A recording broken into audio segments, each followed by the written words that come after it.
Well, good morning, ladies and gentlemen.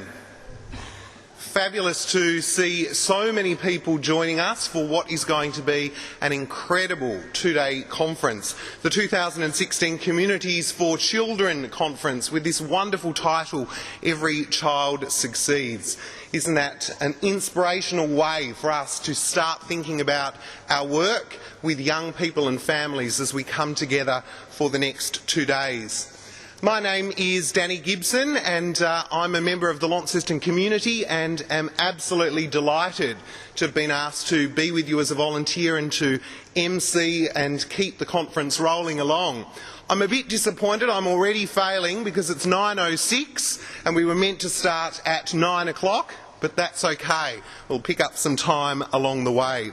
But welcome again to the Door of Hope. I know that many of you have travelled great distances to be here, and I also understand that giving up 1 or 2 days for professional learning is a difficult thing. So it's just wonderful to see so many of you here today.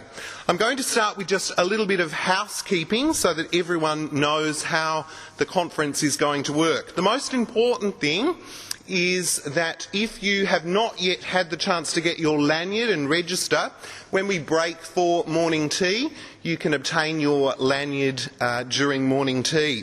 The other most important document for the 2 days is our program, because all of the information, all of the background to the speakers, a map which shows us how to get to our breakout rooms and how to get to morning tea and lunch, and where the good coffee is served is included in this program. So make sure you have got your program as well. And there's some wonderful bios of all of the presenters, many of your colleagues, but also those that are visiting us from far afield as well.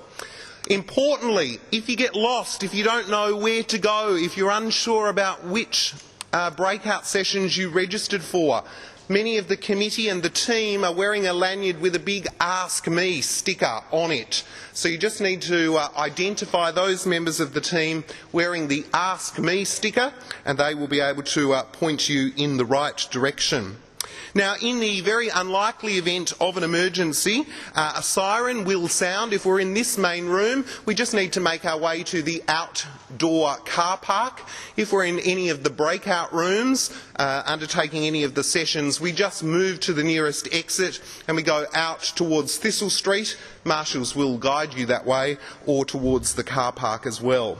There are 2 lots of toilets on site. The first just adjacent to the first cafe, and then many more toilets at the end of the courtyard. And you'll note those when we move to our breakout sessions.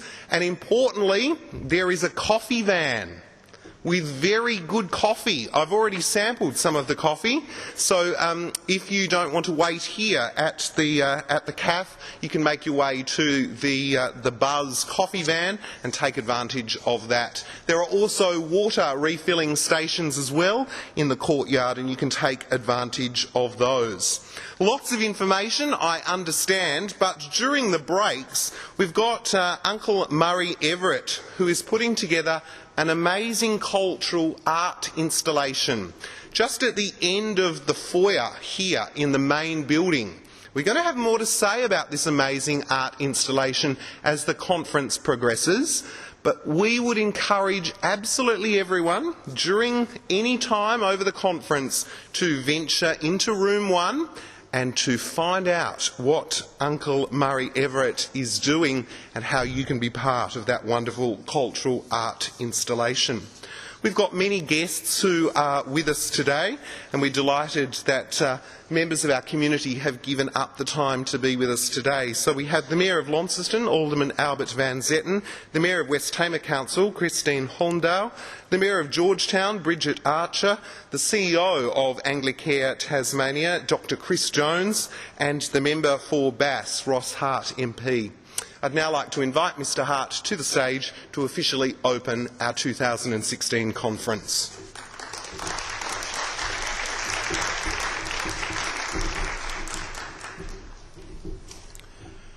Good morning, everyone.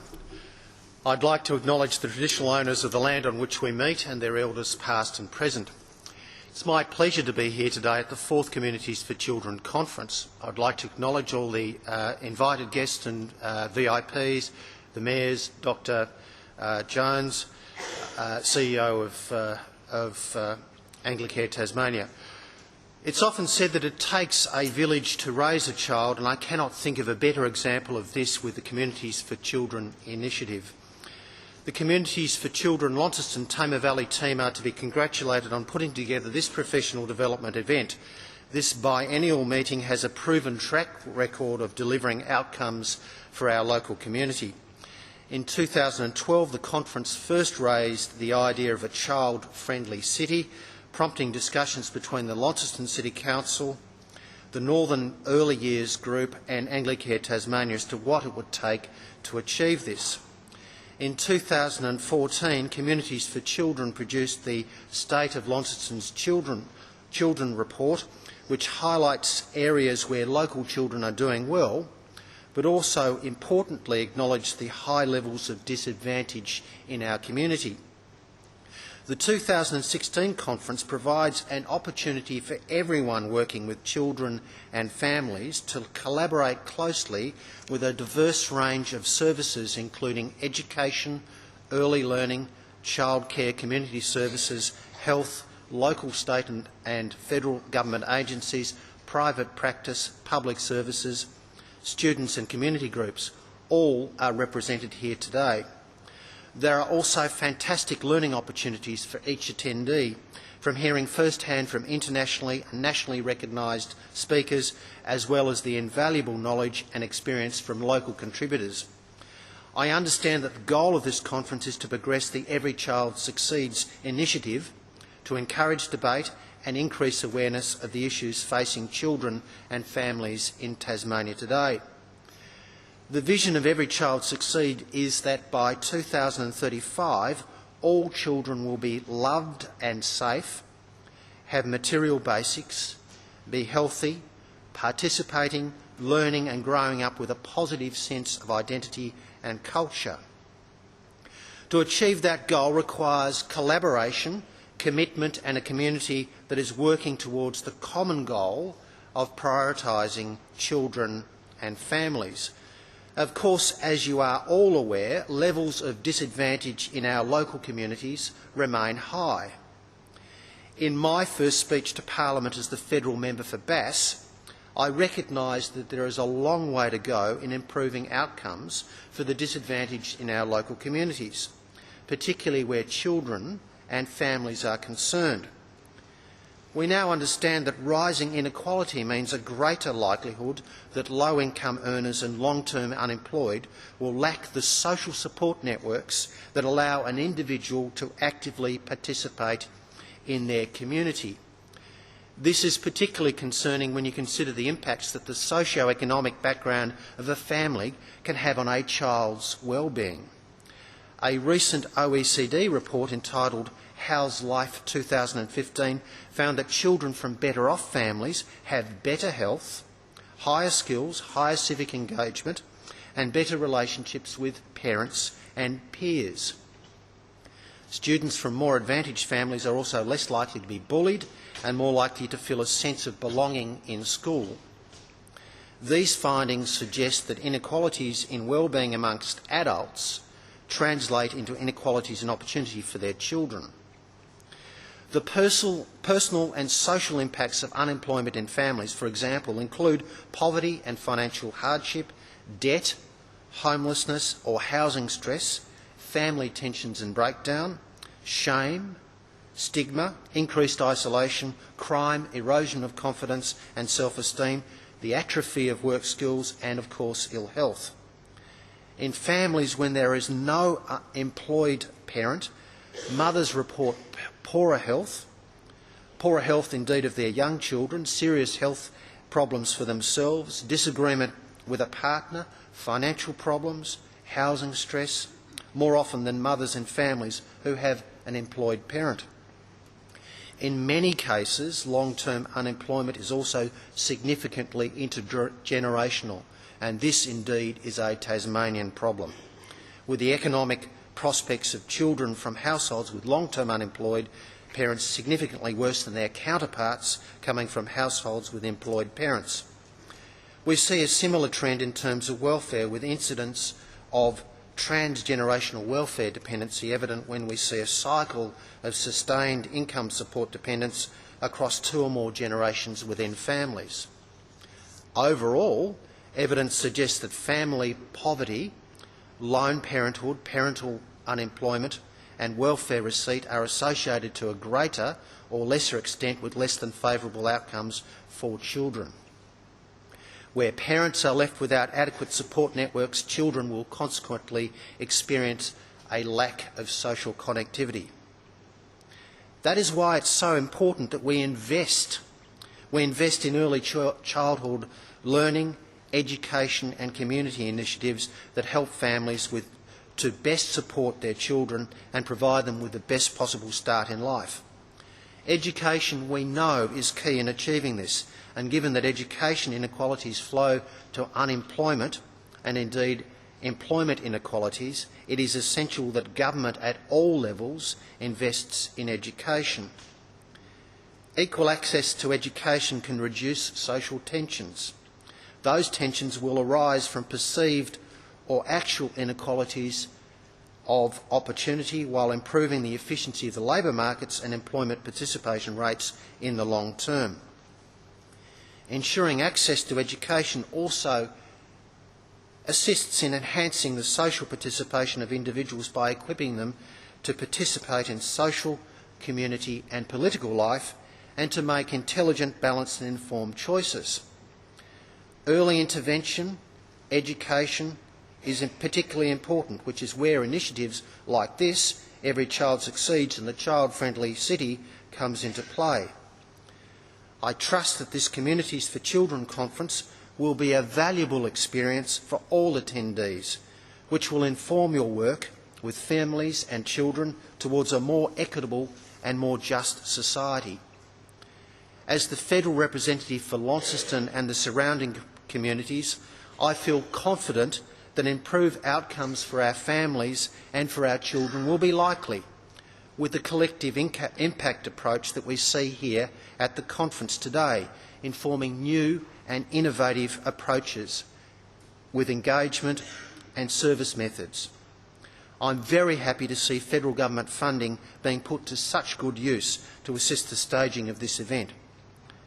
It's now my great pleasure to introduce David Gough and Danny Gardner, who will perform the Welcome to Country. Thank you.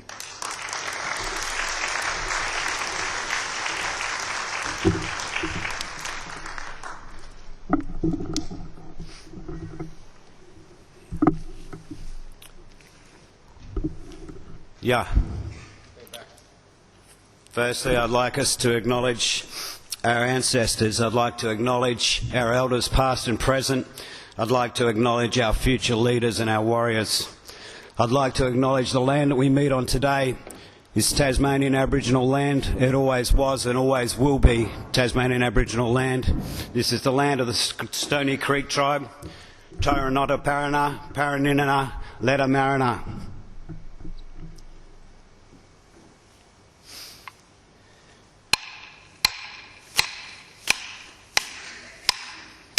Yadawacha, Yalumi, Mapali, Tarakanga, Lumi, Taranata Barana. Yadawacha, Yalumi, Mapali, Tarakanga, Lumi, Paranina. Yadawacha, Yalumi, Mapali, Tarakanga, Lumi, Ladamarana. Yadawacha, Yalumi, Mapali, Tarakanga, Palawa, Trawana. Palawa, Trawana. When we say hello, we say ya. If you can say ya. Ya. Ya. Ya. Ya. Ya. Ya. Ya. Ya. Ya.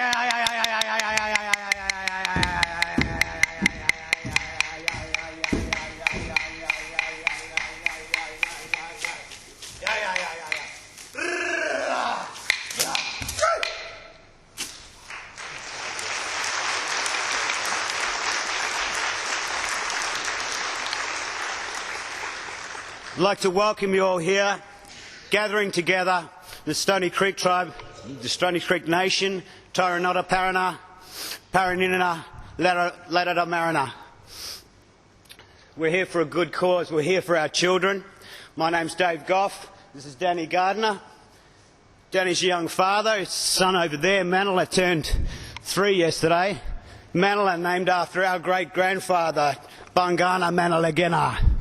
So I'd like to us to welcome you here because it is a good reason, it's a good cause. It's our children. Our country and our children is our future. So I like to see the investment that comes into protecting, nurturing and bringing up our children. Our children will be our leaders, and we've got to invest in that. We've got to lead by example for our children, and actions speak louder than words. So thank you for that, and I would like to welcome and start this community engagement and gathering together here.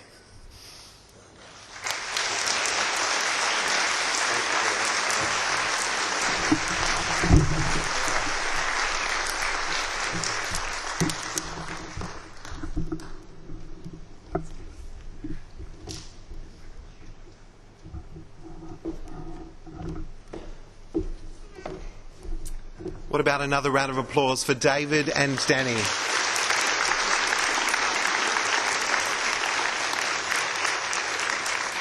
An absolutely wonderful welcome to country. Ross and Albert, can we also thank you very much for being with us for the start of the conference. We know that both of you have got busy schedules, and the committee will be sure to pass on the outcomes of this wonderful two-day conference. So thank you for being with us as well.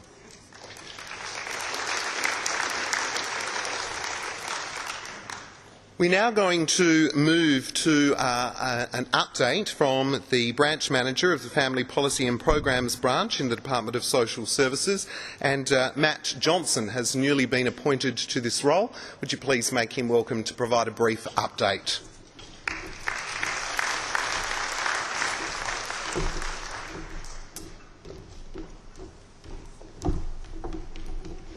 Thanks very much. Good morning, everyone. I would like to start by thanking David Gough and Danny Gardner for their very gracious and moving welcome to country, so thank you very much. I'd also like to acknowledge the traditional owners on whose land we meet today and pay my respects to their elders, past and present. Some of you might have been expecting Alison Standen, who's the Department of Social Services Tasmanian State Manager. I'm not her. However, her inability today has been my good fortune in that I've been able to attend today and address you all. So as you've heard, my name is Matthew Johnston. I'm the branch manager of the Family Policy and Programs branch of the Department of Social Services in Canberra.